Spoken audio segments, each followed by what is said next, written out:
Достар, маңызды ақпараттар және пайдалы кеңестер. Мынау машинамыздың панелінде зәре құтымызды қашыратын бір қызыл сары түсті индикаторлар, белгілер жанып қалады ғой. Солар не себептен жанады және оны қалай кетіреміз, не істейміз деген сауалға қысқа жауап бере кетейін. Бастайық достар. Егер де қызыл түсті леп белгісі жанатын болса, онда ең оңайы жаңа тормозная жидкостьтің деңгейін көресіз, азайып кеткен болуы мүмкін, оны толтыру керек, немесе датчиктің өзін бір суырып обратно қайтып тығасыз. Сол кезде точно кету керек. Егер онда да кетпесе, онда амал жоқ, автосервиске баруға тура келеді екен достар.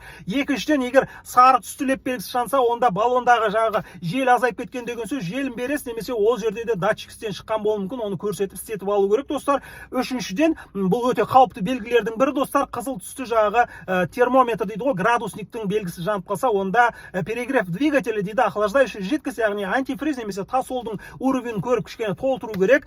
Егер ол кезде кетпесе, онда термостаттың өзі істен шыққан болуы мүмкін, немесе водяной насос бұзылған кезде де осы белгі жанып қалады екен достар. Төртіншіден, егерде қызыл түсті лейканың белгісі жанса, бұл да өте қауіпті достар. Жаңағы мотордағы майдың давлениесі, яғни қысымы түсіп кеткен деген сөз. Енді ол масляный фильтрден, масляный насостан, датчиктен болуы мүмкін, немесе ең оңайы майдың деңгейі түсіп кеткен, кішкене майды деңгейіне жеткізіп толтырып құйып қою керек болады деген достар. Бұл кезде енді эвакуатор шақырып срочно апару керек, ары қарай жүрудің қажеті жоқ достар. Ал егер аккумулятордың белгісі қызыл түсті жанса, онда аккумуляторыңыз шаршаған, сұрау келген деген сөз, ең оңай, немесе генератор бұзылған, яғни ток беріп жатқан жоқ, сонымен қатар жаңағы реле напряжение күйіп кеткен болуы да мүмкін. Ал егер бензобактың белгісі жанса, онда қызыл түсте, онда жаңағыдай 40-50 километрге дейін жүруге болады, бензиніңіз аз деген сөз, бірақ олай рисковать етудің қажеті жоқ, өйткені бензонасосты күйдіріп жіберуі мүмкін екен достар. Ал егерде дейді, кім дейді, осындай видеоларды көріп алып техничный өтіп кететін болса, онда оның машинасының панелінде осындай